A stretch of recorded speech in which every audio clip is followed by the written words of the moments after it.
Hello, Matthew, Brian, and crew. Here's your sewer scope from this morning's inspection. It's me in the basement. Clean out access was in this floor clean out close to the front foundation wall, right where the exercise bike is located. Easy access. The cover came off. It's a 4-point cover. Sometimes they're difficult, but that one came right off. This looks to me like a short PVC section. The pipe will change over.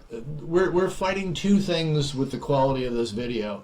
One is the differential in temperature between the water and the air temperature in the pipe during the time of the inspection. So any kind of heat in the water is going to create a lot of steam just because it's -3 degrees outside. Even in the pipe, it's going to be cold. And again, we're gonna get this. You can see the steam. When I took the cap off, there was steam basically coming out of the pipe. So that's a challenge. The other challenge is just the overall dirtiness of the pipe. There's a lot of buildup in here. We'll see a little bit in the cast iron section. This does get better. It's not this way the whole way through. We do have some visibility, but then when we hit roots, we get kind of mucked up again. You can see that's just a ton of buildup there at the bottom of the pipe. Again, we don't have a very good picture right now, and we're underwater. But now we're getting into cast iron. You can see, obviously the water is the bottom of the pipe. You can see the sediment buildup there at the bottom. You can also see the scale on the pipe. Cast iron, it's a metal pipe in a wet environment. Obviously it's going to rust and get scaled like that. But it's another reason to have the pipe cleaned. Just because that coarseness of the pipe will impede flow, it'll catch things. Not only paper products, but also any kind of organic matter will want to basically stick to it. Whereas something very smooth walled, like a plastic pipe, PVC or ABS, things don't readily stick to it. They basically just kind of slide on down the line. So I believe the cast iron switches to clay right at about 73 feet. There's a really good example of a cast iron fitting there. You can see the connection point between two sections. Here's another one right there.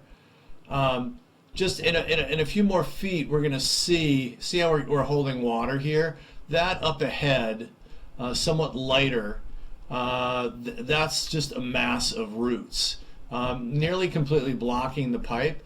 We're 2/3 of the way full.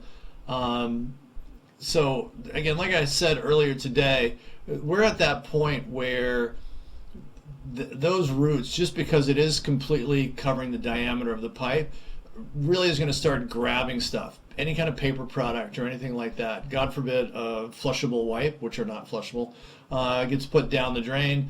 All of that is going to build up and create eventually enough of a dam where the water is just going to continuously back up, and you'll get to the point where it'll start coming out of basement drains. The basement bathroom shower would probably be the first place where it comes out because that's open. That's just a mass of roots and muck in there. Like I had said earlier, I didn't think I was going to be able to get past this, but was able to kind of power through it. I don't typically like to use my camera head as a battering ram, but it was soft enough where I could push through it enough and actually clear it out a little bit anyway, at least enough of a channel to be able to get the camera through. That's actually the city connection right there, right at about 90 feet. I didn't know it at the time just because I was a little disoriented going through all of those roots, but we're actually going to get an additional 25, 30 feet of footage. I should have known the diameter of the pipe is much bigger. You can see the steam in the water. somebody's, again, is taking a shower or running a dishwasher somewhere on the street, and all of that empties into this pipe. So I'll go out to the full extent of my cable on this machine, which is 125 feet. And then I'll realize on the way back that we've gone actually beyond your connection.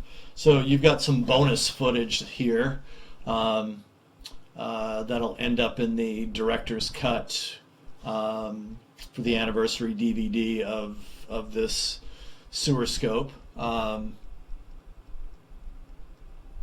Give me a second. I'm just getting some products here, wipes and paper towels, so I can clear off or at least do a decent job of cleaning up the cable as I pull it back.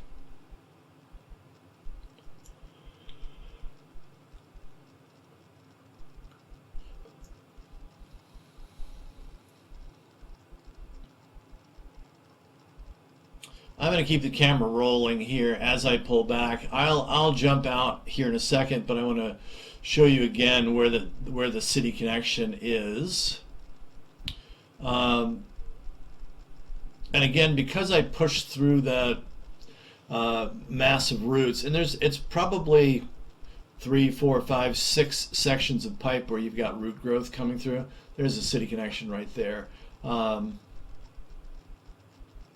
Typically, your line meets the city municipal line at a right angle, and then you can see water flowing from right to left or left to right, whatever. So there are those roots. Better look at them right there. More there, more there, more. So, like I was saying, 4, 5, 6, 8 sections of pipe. Read through the written reports, look at my recommendations, and then reach back out to me with any questions. I'm always happy to be a resource if I can help.